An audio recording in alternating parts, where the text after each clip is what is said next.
her cells cut from her cervix just months before she died. Her name is Henrietta Lacks. I spent years staring at that photo, wondering what kind of life she led, what happened to her children, and what she'd think about cells from her cervix living on forever, bought, sold, packaged, and shipped by the trillions to laboratories around the world.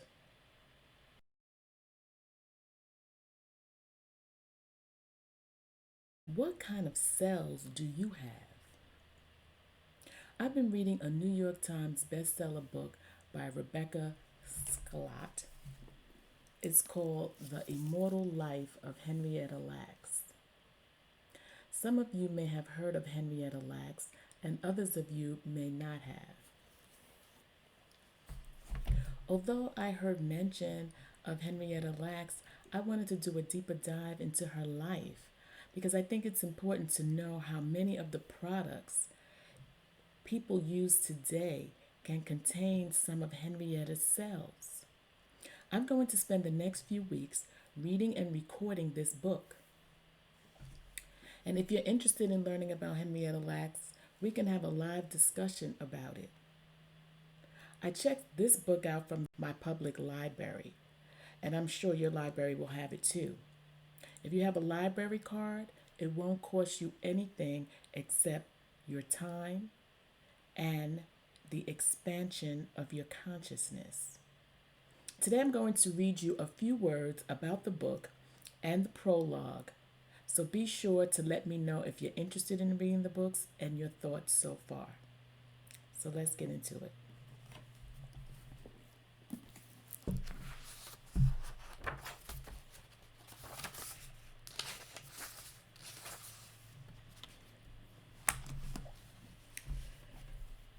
This is a work of nonfiction. No names have been changed, no characters invented, no events fabricated. While writing this book,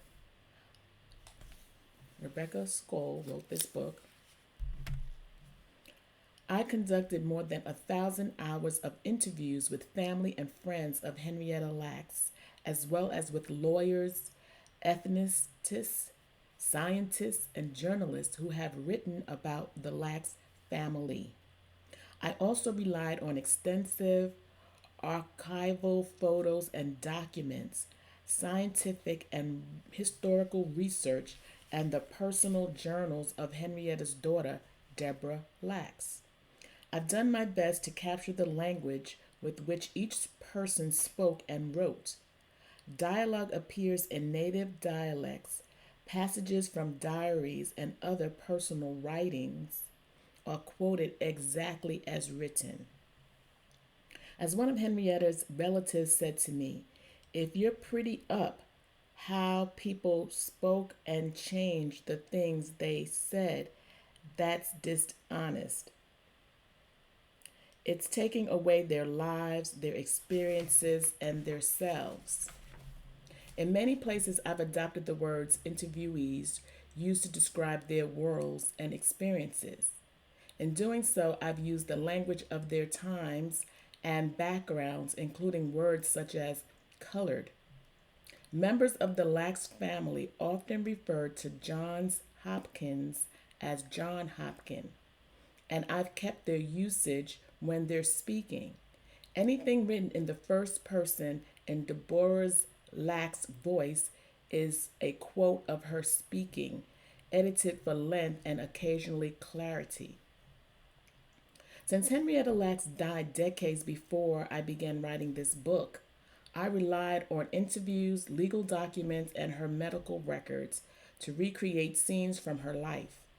In those scenes, dialogue is either deducted from the written record or quoted verbatim as it was recounted to me in an interview. Whenever possible, I conducted multiple interviews with multiple sources to ensure accuracy. The extract from Henrietta's medical record in Chapter 1 is a summary of many disparate notations. The word HeLa, spelled HeLa, used to refer to the cells grown from Henrietta Lacks's cervix, occurs throughout the book. It is pronounced HeLa, HEE hyphen LAH. About chronology, dates for scientific research refer to when the research was conducted, not when it was published. In some cases, those dates are appropriate because there's no record of exact start dates. Also, because I move back and forth between multiple stories and scientific discoveries occur over many years. There are places in the book where, for the sake of clarity, I describe scientific discoveries sequentially, even though they took place during the same general period of time. The history of Henrietta Lacks and the HeLa cells raises important issues regarding science, ethics, race, and class. I've done my best to present them clearly within the narrative of the Lacks story, and I've included an afterword addressing the current legal and ethical debate surrounding tissue ownership and research. There is much more to say on all the issues, but that is beyond the scope of this book, so I will leave it for scholars and experts in the field to address. I hope readers will forgive any admissions. Okay? So, that is the words of the author about this book.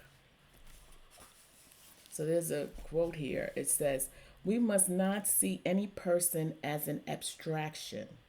Instead, we must see in every person a universe with its own secrets, with its own treasures, with its own sources of anguish, and with some measure of triumph." And that quote is by Elie Wiesel from the Nazi Doctors and the Nuremberg Code. Nuremberg Code. Okay, so let's get to the prologue. This is going to be a little long, so I think it's about 10 pages. It's about 11 pages. Okay. There's a photo on my wall of a woman I've never met. Its left corner torn and patched together with tape. She looks straight into the camera and smiles, hands on hips. Dress suit neatly pressed, lips painted deep red. It's the late 1940s, and she hasn't yet reached the age of 30. Her light brown skin is smooth, her eyes still young and playful, oblivious to the tumor growing inside her, a tumor that would leave her 5 children motherless and change the future of medicine. Beneath the photo, a caption says, her name is Henrietta Lacks, Helen Lane or Helen Larson. No one knows who took that picture, but it appears hundreds of times in magazines and science textbooks, on blogs and laboratory walls.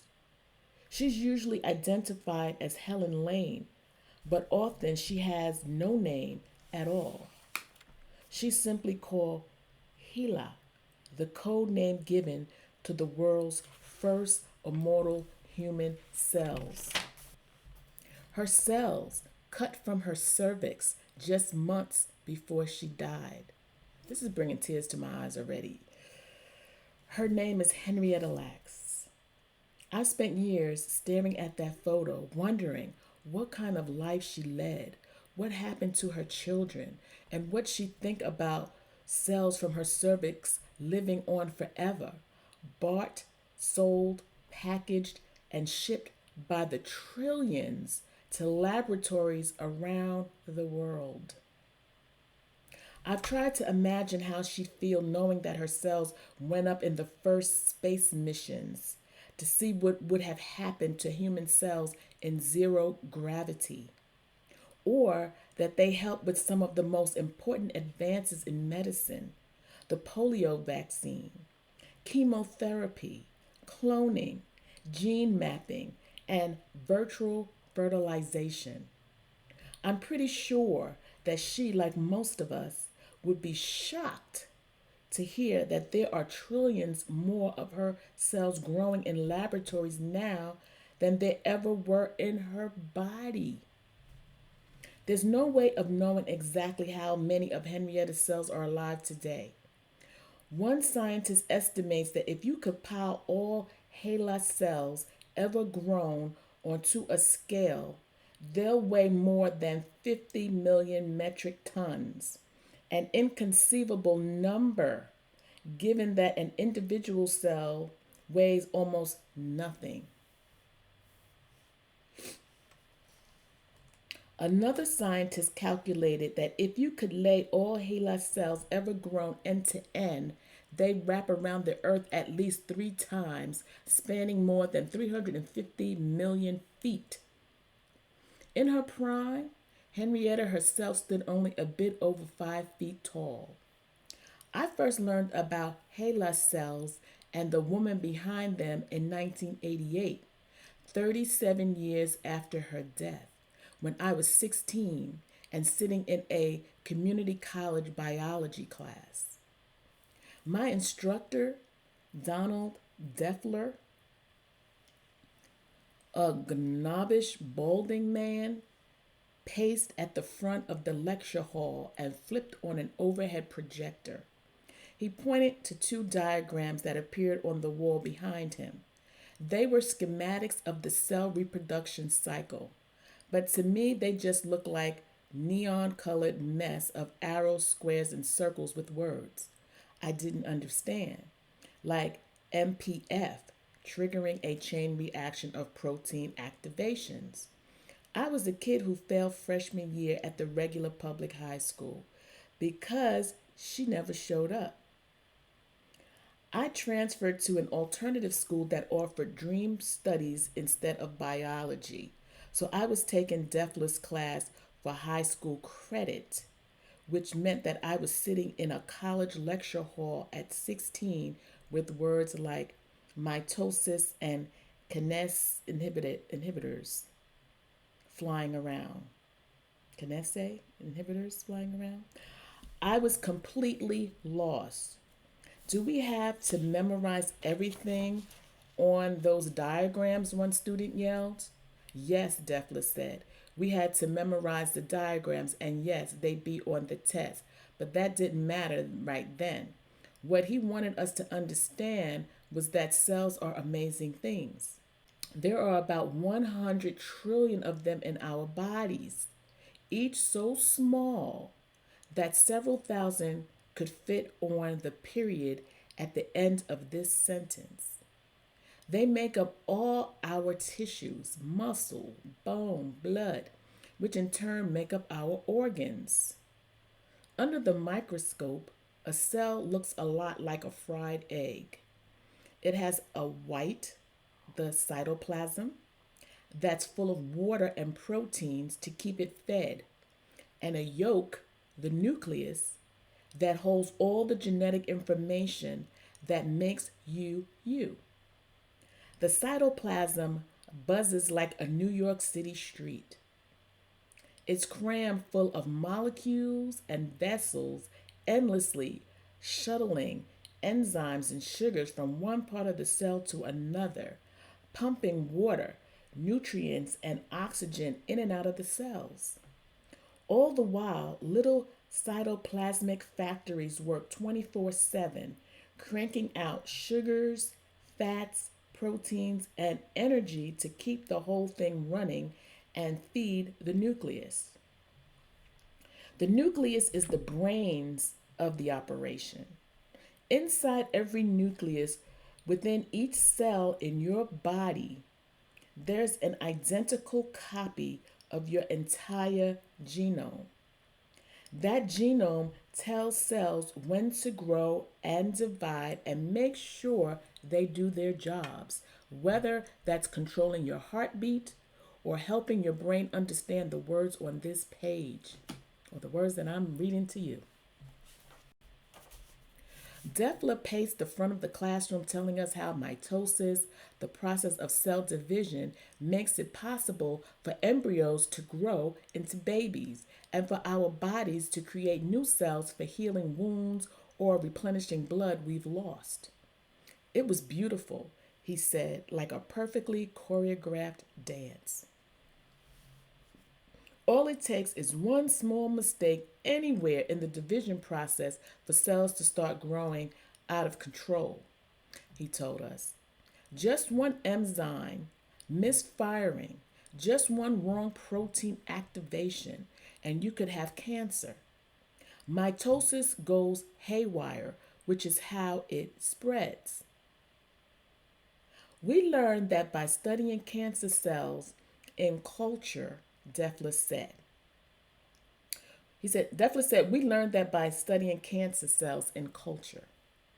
He grinned and spun to face the board where he wrote two words in enormous print: Henrietta Lacks. Henrietta died in 1951 from a vicious case of cervical cancer, he told us. But before she died, a surgeon took samples of her tumor and put them in a petri dish. Scientists have been trying to keep human cells alive in culture for decades, but they all eventually died. Henrietta's were different. They reproduced an entire generation every 24 hours, and they never stopped. Whew, that's deep. They became the first immortal human cells ever grown in a laboratory. Henrietta's cells have now been living outside her body for longer than they ever lived inside it. Defla said if we went to almost any cell culture lab in the world and opened its freezers, sorry for getting so loud. If we went to almost any cell culture lab in the world and opened its freezers, he told us, we'd probably find millions, if not billions, of Henrietta's cells in small vials on ice. I have to pause for that. That brought tears to my eyes. Okay. Her cells were part of research, and forgive me if I get emotional, because this is an emotional book. So if you're an emotional person, I don't know, but it's good to know. But it's gonna affect you emotionally, like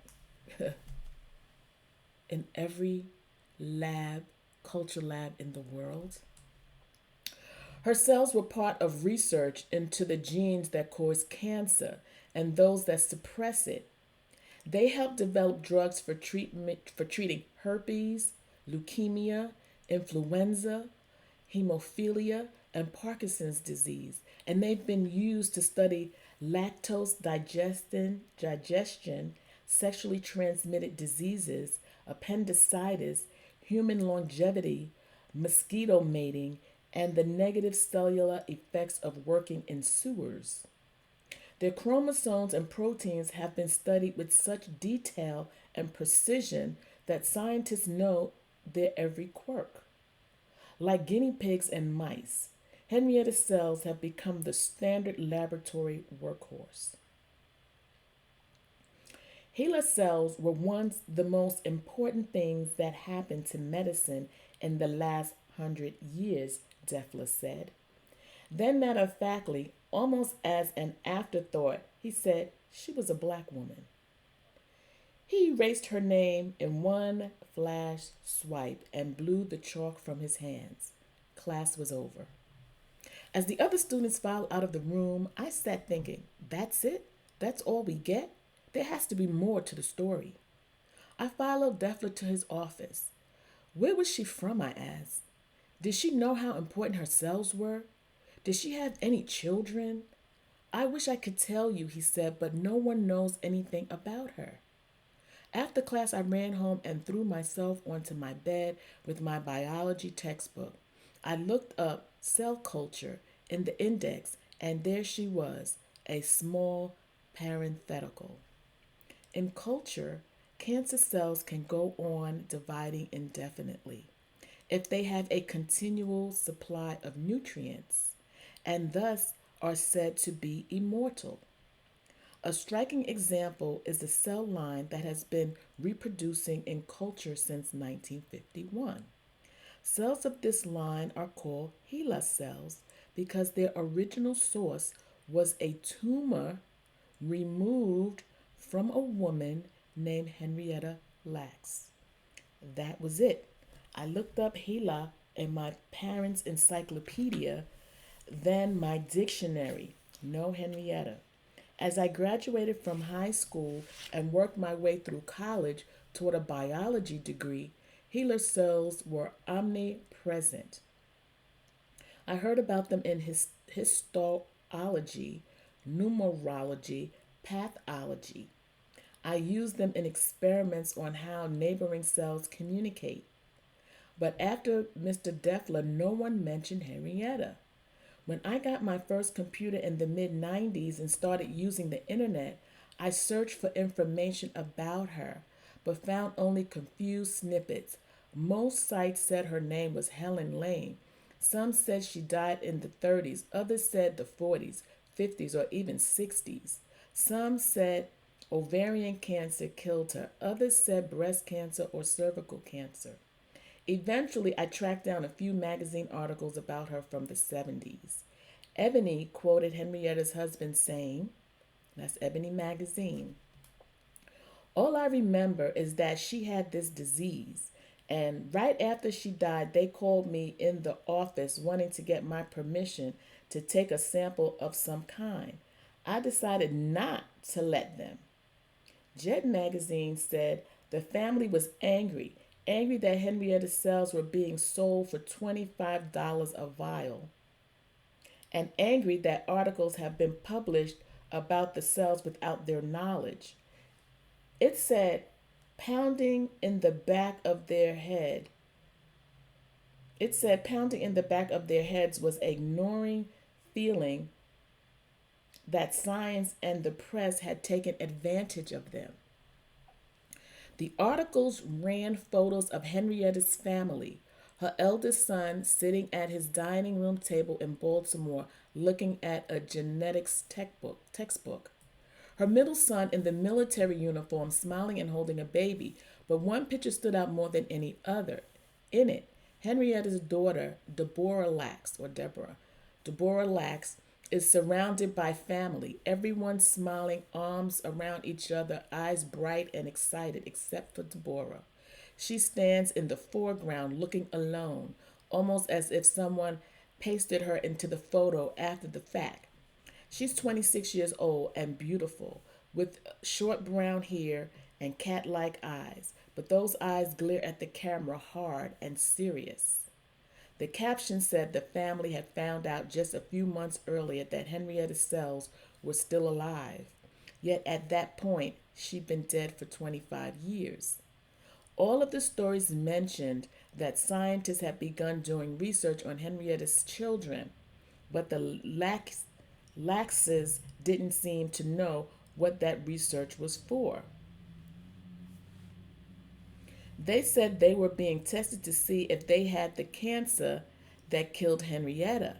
But according to the reporters, scientists were studying the Lacks family to learn more about Henrietta's cells. The stories quoted her son Lawrence, who wanted to know if the immortality of his mother's cells meant that he might live forever too.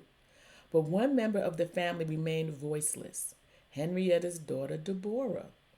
As I worked my way through graduate school studying writing, I became fixated on the idea of someday telling Henrietta's story. At one point, I even called directory assistant in Baltimore looking for Henrietta's husband, David Lacks, but he wasn't listed. I had the idea that I'd write a book that was a biography of both the cells and the woman they came from, someone's daughter, wife, and mother. I couldn't have imagined it then, but that phone call would mark the beginning of a decade long adventure through scientific laboratories, hospitals, and mental institutions with a cast of characters that would include Nobel laureates, grocery store clerks, convicted felons, and a professional con artist. While trying to make sense of the history of cell culture and the complicated ethical debates surrounding the use of human tissues in research, I'd be accused of conspiracy and slammed into a wall both physically and metaphorically, and I'd eventually find myself on the receiving end of something that looked a lot like an exorcism. I did eventually meet Deborah, who would turn out to be one of the strongest and most resilient women I've ever known. We'd form a deep personal bond, and slowly, without realizing it, I'd become a character in her story, and she in mine. Deborah and I came from very different cultures. I grew up white and agnostic in the Pacific Northwest. My roots, half New York Jew and half Midwestern Protestant. Deborah was a deeply religious black Christian from the South. I tended to leave the room when religion came up in the conversation because it made me uncomfortable. Deborah's family tended toward preaching, faith healings, and sometimes voodoo. She grew up in a black neighborhood that was one of the poorest and most dangerous in the country. I grew up in a safe, quiet, middle class neighborhood in a predominantly white city and went to high school with a total of two black students. I was a science journalist who referred to all things supernatural as woo woo stuff. Deborah believed Henrietta's spirit lived on in her cells, controlling the life of anyone who crossed its path, including me. How else do you explain why your science teacher knew her real name when everyone else called her Helen Lane? Deborah would say. She was trying to get your attention. Uh-oh, I think somebody's mowing their lawn. I apologize for the noise. This thinking would apply to everything in my life. When I married while writing when I married while writing this book, it was because Henrietta wanted someone to take care of me while I worked. When I divorced, it was because she decided he was getting in the way of this book. When an editor who insisted I take the Lacks family out of the book was injured in a mysterious accident, Deborah said, "That's what happens when you piss Henrietta off." Okay. The Laxes challenged everything I thought I knew about faith, science, journalism, and race. Ultimately, this book is the result. It's not only the story of HeLa cells and Henrietta Lacks, but of Henrietta's family, particularly Deborah, and their lifelong struggle to make peace with the existence of those cells and the science that made them possible. So that's the end of the prologue.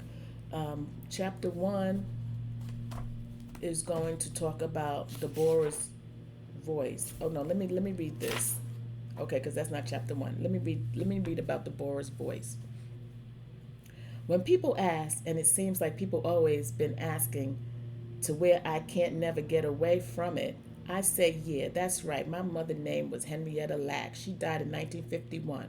John Hopkins took her cells, and them cells are still living today, still multiplying, still growing and spreading if you don't keep them frozen. Scientists calls her HeLa, and she's all over the world in medical facilities, in all the computers and the internet, everywhere. When I go to the doctor for my checkup, I always say, my mother was HeLa. They get all excited. Tell me stuff like how her cells help make my blood pressure medicines and antidepressant pills, and how all this important stuff in science happened because of her. But they don't never explain more than just saying, yeah, your mother was on the moon. She's been in nuclear bombs and made that polio vaccine. I really don't know how she did all that, but I guess I'm glad she did, because that means she helping lots of people. I think she would like that. But I always have thought it was strange. If our mother cells done so much for medicine, how come her family can't afford to see no doctors? Don't make no sense. People got rich off my mother without us even knowing about them taking her cells. Now we don't get a dime. I used to get so mad about that to where it made me sick and I had to take pills. But I don't got it in me no more to fight. I just want to know who my mother was. Whew, powerful. Man, this is making me cry, y'all. Okay, so I hope y'all tune back so we can go into chapter 1 and we can read this thing and learn about Henrietta Lacks. Look at all the stuff that she has done that we don't even know about. She's even on this computer while I'm speaking to you. She's in the internet. So until next time, I'm Monica Renee. Peace and love.